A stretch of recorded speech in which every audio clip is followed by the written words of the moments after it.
Boa noite, meu nome é Roberto, sou trabalhador do Centro Espírita Humildade e Fé. Vamos essa noite fazer uma palestra baseada no livro O Ser Consciente, do Espírito Joana de Ângeles, médium Nivaldo Pereira Franco. Fazemos uma oração com abertura, que possamos ser inspirados, intuídos e alcancemos os nossos objetivos, que é o esclarecimento, a consolação. Pai nosso que estás no céu, santificado seja o teu nome. Venha a nós o teu reino e seja feita a tua vontade na terra, como em todos os mundos superiores. O pão nosso de cada dia dá-nos hoje e sempre sim. Perdoa, Pai, as nossas dívidas, assim como nós perdoamos aqueles que nos devem. Perdoe as nossas ofensas, assim como nós perdoamos aqueles que nos ofendem. E não nos deixe, Senhor, cair nas tentações, mas livra-nos, Senhor, de todo mal. Nos inspire os bons pensamentos, os bons sentimentos, a indulgência, a benevolência e o perdão. Virtudes que fazem parte da verdadeira caridade segundo Jesus. E assim damos por iniciado a palestra da noite de hoje, que assim seja. Inveja. Paulo de Tarso nos colocou: tudo me é lícito, mas nem tudo me convém. Dentro de um processo de aprendizado, tudo nos é permitido, mas nem tudo me convém, nem tudo me é importante. Mas é interessante que eu tenha essa liberdade para mim poder experimentar, para mim poder meditar e compreender quem sou eu, por que estou aqui, o que é Deus em minha vida. E para isso eu preciso trabalhar. Eu preciso agir. Eu preciso aprender a sentir. Preciso aprender a pensar, saber onde está o bem, onde é que está o mal. Tendo como premissa, como primeiro entendimento, que Deus é único, inteligência primeira, causa primária de todas as coisas, inteligência primeira e causa primeira de todas as coisas. E seus atributos sempre ao infinito, na perfeição. Justiça, bondade, né? Então, tenhamos isso em nossa mente. Fomos criados por Deus. Então, Deus, dentro dessa questão da perfeição, Ele não criaria nada imperfeito. Deus nos criou com a perfectividade. Temos a perfeição em nós, como a árvore está na semente. Cabe a nós trabalhar para alcançarmos essa perfeição. A ideia de um ser criado por mal, já propriamente por mal, é uma ideia errada nossa. Uma observação errada nossa. Tendo Deus como inteligência suprema e justiça e bondade, não tem como nós aceitarmos essa ideia. Se ainda não alcançamos essa compreensão, mas estamos à via de. Um dia chegaremos a espíritos bons e espíritos puros. Nesse primeiro momento estamos espíritos imperfeitos. Eu digo estamos, não somos, né? Porque estamos porque é uma passagem. Estamos em passagem. Muitas pessoas criticam a humanidade como algo que não tem mais sentido, que não tem mais razão de ser, que nem precisaria existir. Mas a humanidade que nós observamos, que percebemos, é uma humanidade dentro desse limite de espíritos imperfeitos. É uma parte. Temos espíritos bons e espíritos puros, onde esses vícios do orgulho, do egoísmo, já estão menores, né? Aonde não existe mais expiações e só provas. No espírito puro, por exemplo, já não tem nem provas e expiações. Espírito bom, só expiações. Só nós que temos essas provas e essas expiações. Porque as expiações é o nosso passado a ser recuperado. Temos que recuperar esses erros do passado, né? Temos que nos arrepender, temos que expiar e temos que reparar. Esses são os 3 pilares, né? Que temos que fazer passar para recuperar esse passado. O espírito bom já passou por uma boa parte desses males cometidos no passado, mas que fazem parte do aprendizado. Simples e ignorantes fomos criados, ignorantes do bem. O mal, ele é relativo, ele não é absoluto, né? Como a mentira. A mentira, para existir, ela tem que ter outra mentira. Ela tem que ser mantida. Ela gasta energia. A verdade, ela é por si própria. Ela não precisa ter alguém ali contar verdades para manter a verdade. Ela já é. A mentira já é o contrário. O mal, ele não tem força por si próprio. Ele só existe pela nossa ignorância. A inveja é uma das paixões a qual nós criamos em decorrência desses nossos vícios. Como o ciúme também é uma outra paixão, né? Então, como tudo me é lícito, mas nem tudo me convém. Então, dentro dessa questão do aprendizado nosso, é importante que tenhamos essa liberdade. Mas temos que ter essa consciência de saber que nem tudo me convém, nem tudo é bem para a minha evolução. Isso eu vou aprendendo na prática. Deus podia já nos ter feito perfeitos, puros. Mas aonde estaria o nosso mérito? Assim, dessa forma, nós somos responsáveis pela nossa evolução, pelo nosso crescimento, pelo nosso autoconhecimento. Como a Joana coloca, né? Remanescente dos atavismos do passado, das nossas características intelectuais, comportamentais e biológicas do passado. Ainda são características inferiores. A inveja é fraqueza moral ainda faz parte dessa nossa fraqueza moral. O Espiritismo vem nos trazer o entendimento da reforma íntima e nos mostrar o caminho para que ela ocorra. O fortalecimento dessa moral, a qual ela coloca aqui, que estamos ainda, o invejoso tem muito fraco ainda, né? E ela vem a perturbar as possibilidades de luta do ser humano. Isso prejudica demais a nossa evolução, porque ficamos presos, nos enfraquece. A inveja é uma ideia falsa que temos, de observarmos só ao outro e não observarmos a nós. Aqui, mais para frente, ao invés de empenhar-se na autovalorização, né? Tá, como lá tem no templo, lá do Sócrates, conhece-te a ti mesmo, né? O paciente da inveja lamenta o triunfo alheio e não luta pelo seu. Compete mediante a urdidura ou maquinação da intriga e da maledicência. Aguarda o insucesso do adversário, no que se compraz. Observa e persegue. Acuimado ou punido, né, por insidiosa, falsa, desdita infelicidade íntima.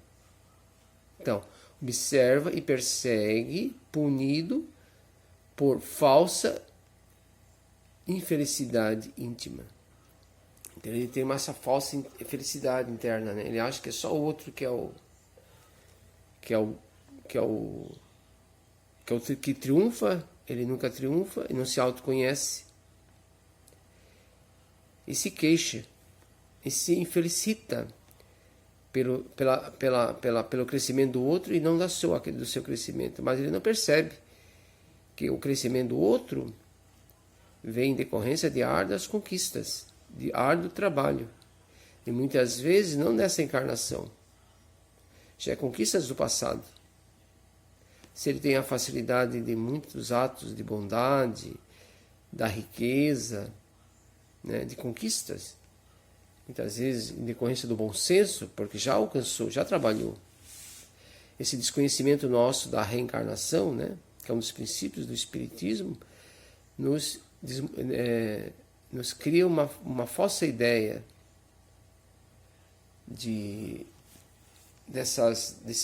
na questão desses ganhos, né? Que parece que estão uns sendo mais favorecidos que outros. E a ideia do sermos criados já dentro de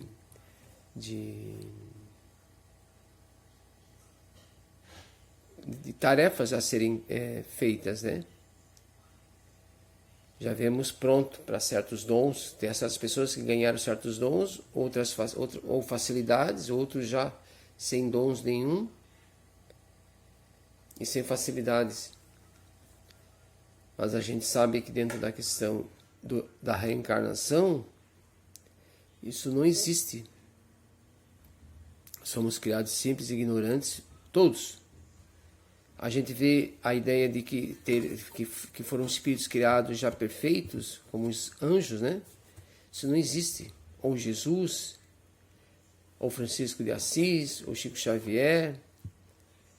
Esses espíritos labutaram, trabalharam, foram atrás. Tiveram árduas conquistas.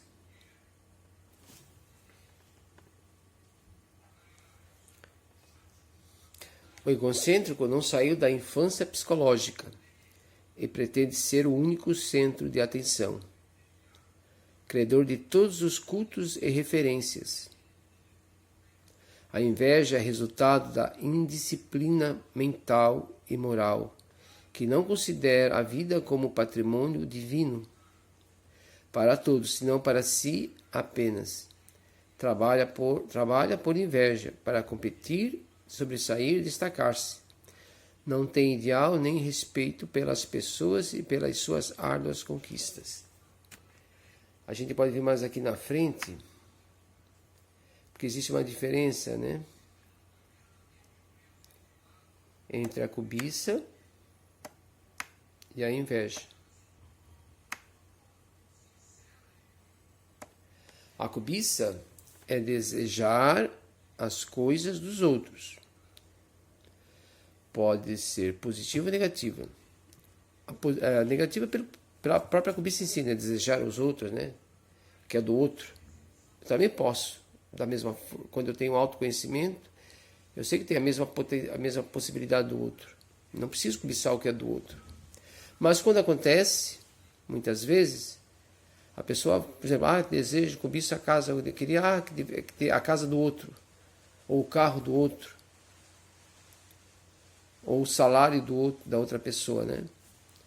Então, ele sai e vai estudar, vai trabalhar, vai procurar alcançar aquilo.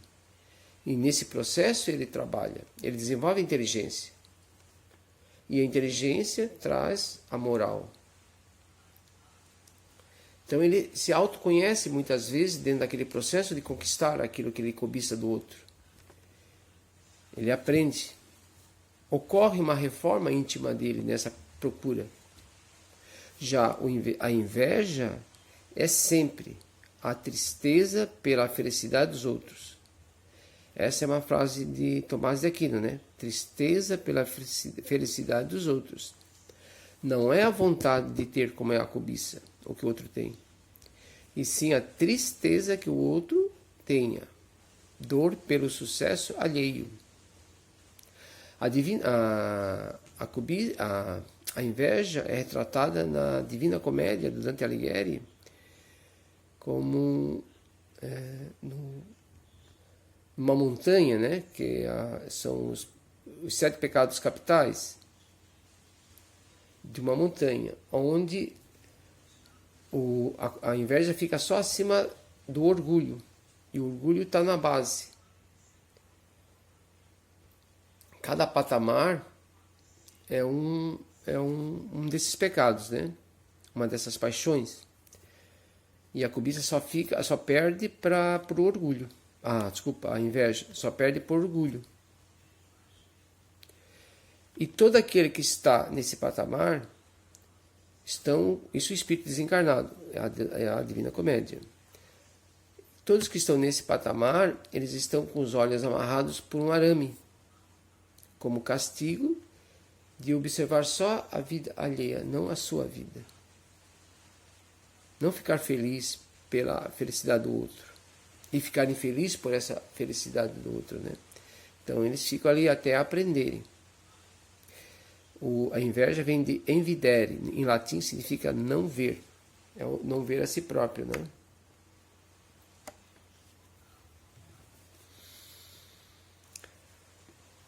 Nunca somos invejosos, nunca somos invejosos, só os outros invejam. Sempre somos vítimas, né? Se perguntarem para um monte de gente se sou invejoso, não sou invejoso. Mas sofres inveja? Sim, todos vamos dizer que somos invejados, né? Em algum aspecto nosso, ou pela beleza, pelo dinheiro, ou pelo carisma. Mas sempre temos alguém que nos inveja. Mas isso é uma visão que nós temos do outro, né? E essa inveja nunca é algo distante. É sempre algo próximo a nós, de alguém próximo a nós, né? Ninguém vai ter inveja de Napoleão lá nas suas conquistas na França, né? Mas vai ter inveja do irmão, do cunhado, do amigo que está ali próximo a ele. Porque é uma questão de comparação. Na Bíblia tem várias passagens, né? Tem Abel e Caim, o filho pródigo, né? Que o irmão teve inveja do outro. É o irmão que saiu, o filho pródigo é o irmão que saiu e ganhou a sua parte, pediu a sua parte, ganhou e gastou tudo e voltou. E quando voltou, se colocou como humilde, né? Que tinha perdido tudo e até se colocava só queria ter lugar na fazenda do pai. Mas o pai recebeu com todo amor e carinho, da mesma forma como se ele não tivesse saído. Lhe deu roupas novas, matou um novilho para comemorar a sua volta.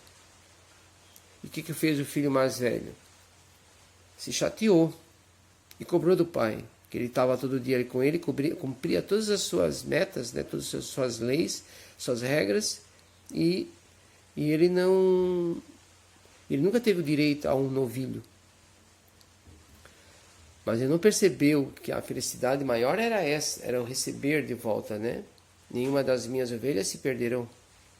A Deus, nenhum de nós se perderá. A felicidade de Deus, ou de Jesus, do bom pastor, é as suas ovelhas próximas a si, e não perder nenhuma delas. Até tem uma visão, quem coloca isso é o Karnal, né? Que, na verdade, demonstra uma outra questão, né? Porque a gente pode ver o filho pródigo como uma questão da evolução. Saímos do seio de Deus, inconscientes de Deus e de nós, e voltaremos a Deus, conscientes de nós e conscientes de Deus. Mas ali ele coloca como os fariseus, né? Que se colocavam como cumpridores das leis de Deus, porque faziam tudo. Cumpriam as leis, sabiam as leis de cor, estavam lá cumprindo-as, os sacerdotes, os sumos sacerdotes, mas na sua intimidade eles eram aqueles homens velhos ainda, não se modificaram. Né? Aquela pessoa que não cumpre tudo aquilo que Deus promete, mas ele ainda não se modificou internamente. Karnal coloca essa visão do filho pródigo, né? Do irmão mais velho, do irmão que ficou, né? na fazenda do pai, né? Que vem lá e cobra do pai aquilo em relação ao filho, que ele fez tanto bem para o filho, e ele que estava ali sempre cumprindo, não estava, né? Ou até mesmo podemos colocar os trabalhadores da última hora, né?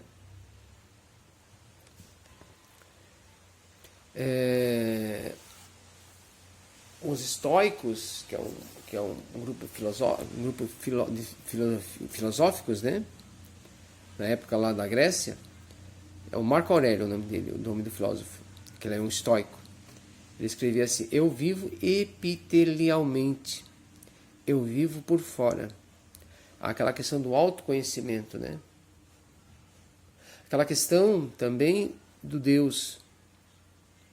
Deus sendo perfeito em todos os sentidos, em todos os seus atributos infinitamente. Ele não criaria um ser imperfeito. Nenhum de nós, espíritos criados por Deus, somos imperfeitos na nossa intimidade. Temos que desenvolver essas virtudes, essa perfeição em nós.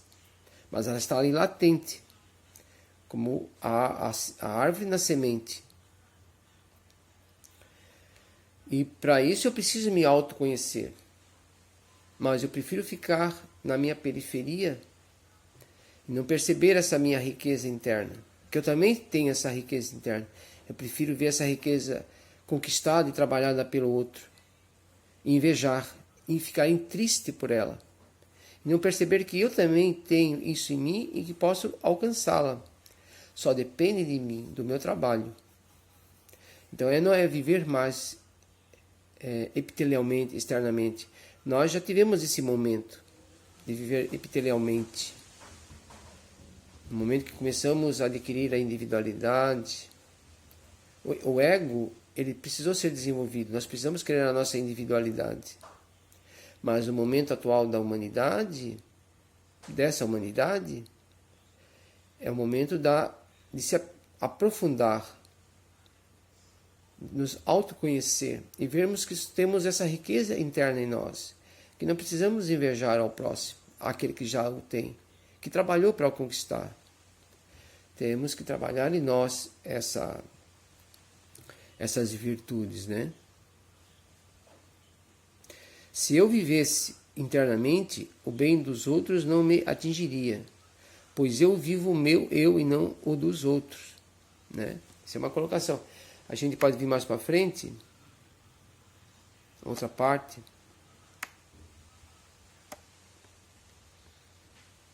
A gente coloca assim: Deus só criou o bem. O mal ou a bondade são escolhas. O mal como entidade não existe. Ele é relativo, ele não tem força, né? Como eu já coloquei no começo. Deus é bem, tudo é bem, não existe mal.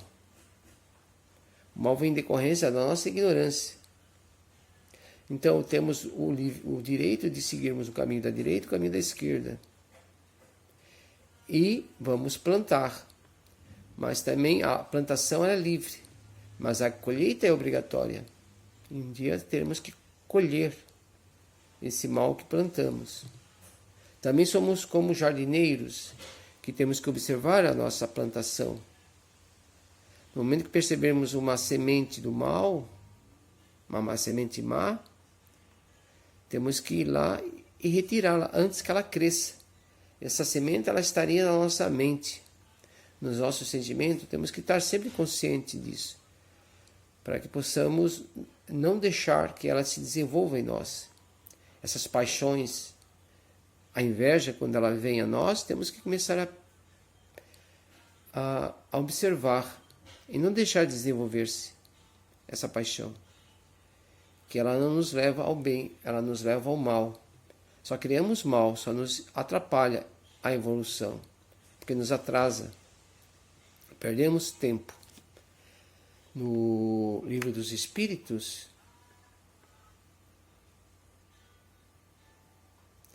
tem um Livro dos Espíritos, na questão 933, assim como Muitas vezes é o homem o causador de seus sofrimentos materiais, também o será de seus sofrimentos morais. Allan Kardec questiona os espíritos, né? Mais ainda, vírgula, né? Porque os sofrimentos materiais, uma enchente, um terremoto, um tsunami, né, um furacão, um ciclone, que devastam regiões, cidades, né? Porque os sofrimentos materiais, algumas vezes independem da vontade. Mas o orgulho ferido, a ambição frustrada, a ansiedade da avareza, a inveja, o ciúme, todas as paixões, de uma palavra, são torturas nossas e nós podemos controlar. Só depende de nós. Não é algo externo a nós, está em nós. Então, cabe a nós nos controlar, desenvolver, né, as virtudes e diminuir as paixões. Acabar com elas, né? A inveja e o ciúme, a inveja e o ciúme. Felizes os que desconhecem esses dois vermes roedores. Para aquele que a inveja e o ciúme atacam, não há calma nem repouso possíveis. Está sempre com a mente ocupada, sempre pensando, sempre sentindo. Não consegue nem dormir muitas vezes, passando a noite em claro, sempre tramando um jeito de prejudicar aquele que acha que é o causador da sua infelicidade. Porque ele está infeliz pela felicidade do outro. Então a felicidade do outro atrapalha ele culpa o outro.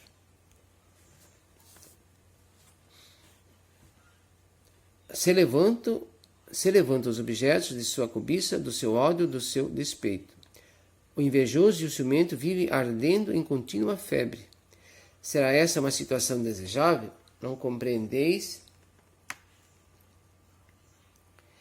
que, com as suas paixões, o homem cria para si mesmo suplícios voluntários, tornando-se-lhe a terra verdadeiro inferno. Há pessoas invejosas por natureza de tudo o que se eleva, tudo o que sai da norma vulgar, embora nenhum interesse direto tenham, mas unicamente porque não pode conseguir outro tanto. É uma coisa triste, porque a pessoa nem deseja, ela nem gosta daquilo, mas só porque não pode conseguir outro tanto. Ofusca-os tudo o que lhes parece estar acima do horizonte e constituem-se a maioria na sociedade. Trabalhariam para reduzir tudo ao nível em que se acham. A inveja aliada à mediocridade. É como aquela pessoa, né, que trabalha em uma empresa, ele é dado um aumento lá para 15 mil. Mas as outras pessoas também teriam esse aumento para 15 mil. Só que para elas não ganharem, ele então prefere ficar com o anterior, para as outras mantiverem dentro daquilo que ganhavam, que muitas vezes era abaixo dele. Então ele prefere não aumentar o salário dele para os outros também não tiverem aumento. É a inveja aliada à mediocridade. É o regular pelo nível baixo, né? Tudo. Então, já que tu não mereces, eu prefiro ficar na minha do que a pessoa se melhorar, né? Eu sofro, mas tu também sofres. E ele se torna feliz, ele se sente feliz por isso. Uma pessoa dessa, quando desencarna, quanto sofrimento. Ele está preso a uma paixão tão violenta, a algo que prende a matéria. Quando o espírito desencarna, quanto mais ele estiver desapegado da matéria, das posses, mais ele se libertará, mais rápido ele passará por essa passagem, por essa perturbação. não desencarne, muito menos ele sofrerá. Aquele que for muito apegado à matéria e tudo aquilo que ela possa lhe trazer, mais tempo fica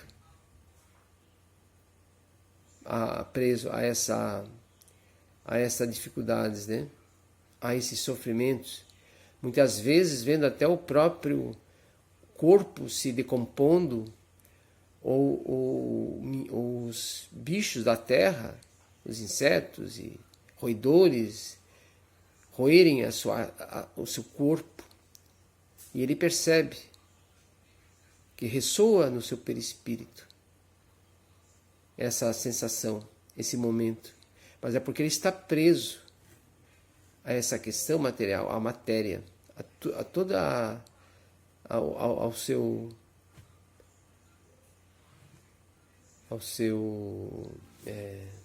a tudo que ela traz, né? As sensações físicas que ela traz, né? É uma coisa muito triste. Vamos ver o que nós temos aqui mais para frente. No Evangelho segundo o Espiritismo,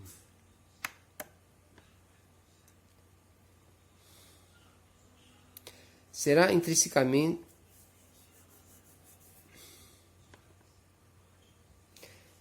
vamos olhar aqui mais para frente. 908. Como se poderá determinar o limite onde as paixões deixam de ser boas para se tornarem más? Porque a paixão em si, né, ela é boa. É como na questão 907. Será intrinsecamente, na essência, mal o princípio originário das paixões, embora esteja na natureza? As paixões estão na natureza. Será que ela é má? Faz mal para nós, as paixões? Não. A paixão está no excesso de que se acresceu a vontade. Aumentou-se muito essa vontade, né? Visto que o princípio que lhe dá origem foi posto no homem para o bem, tanto que as paixões podem levá-lo à realização de grandes coisas. O abuso que delas se faz é que causa o mal. Então as paixões, elas são importantes. Você desejar fazer algo e fazer aquilo com paixão, seja o que for. Mas não pode passar do limite. Tudo tem um meio termo, né? A gente pode colocar até dentro de uma questão meio justo meio, né? Como Aristóteles colocava lá das virtudes. Uma coisa nem muito acima, nem muito abaixo. Uma coisa equilibrada, né?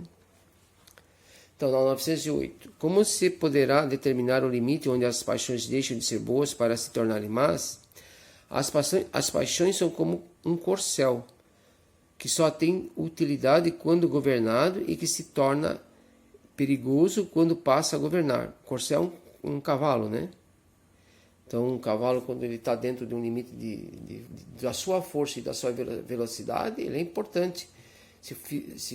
Ele é e já foi muito importante para a humanidade nas tarefas, né, que nós realizávamos, viagens ou trabalhos pesados, né, de transportes, ou individualmente, coletivamente, eles foram muito importantes. Tem regiões ainda que se utiliza do cavalo, mas quando eles são domados, eles têm uma função importante. Então são as paixões da mesma forma, né? As paixões são alavancas que decuplicam as forças do homem e o auxiliam na execução dos desígnios da providência. Na questão do qual é o objetivo da encarnação, né? Os espíritos nos colocam que a encarnação ela tem como primeiro objetivo a nossa evolução, né? Nosso crescimento, mas também faz parte da nossa coparticipação na obra de Deus. Então, esses desígnios da providência, né? Essas tarefas a qual nós temos que exercer, essas missões, ela é importante para que nós exerçamos com firmeza, com força, com vontade, né? não com esmorecimento, mas com vontade. Mas se em vez de as dirigir, deixa que elas o dirijam, cai o homem nos excessos, e a própria força que, manejada pelas suas mãos, poderia produzir o bem, contra ele se volta e o esmaga. Todas as paixões têm seu princípio no sentimento ou necessidade natural. O princípio das paixões não é assim um mal, pois que assenta numa das condições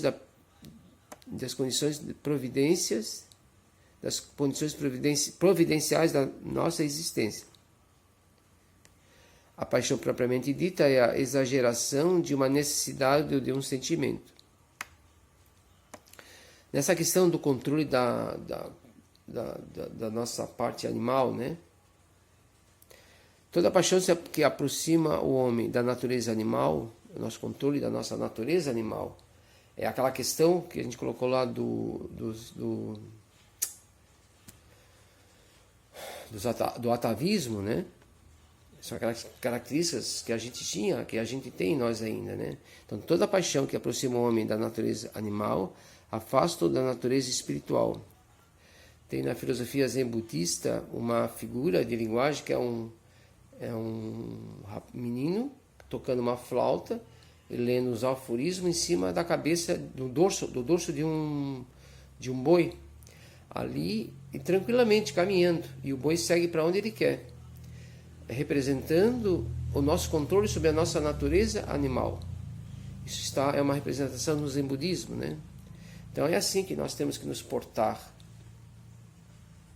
para essas paixões, para essa nossa natureza animal ainda, né?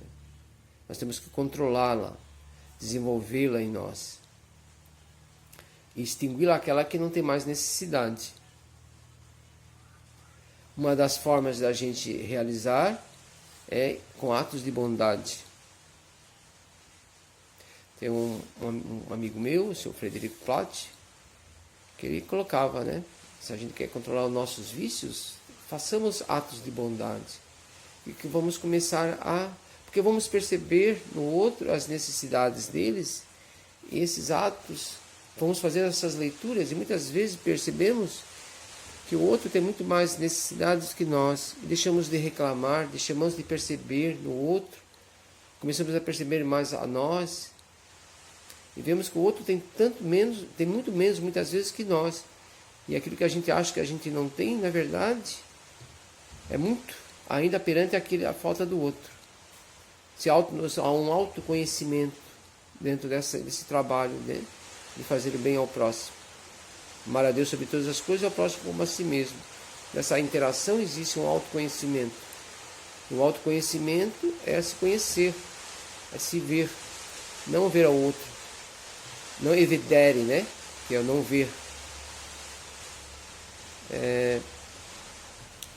Vamos ver aqui se tem mais alguma coisinha.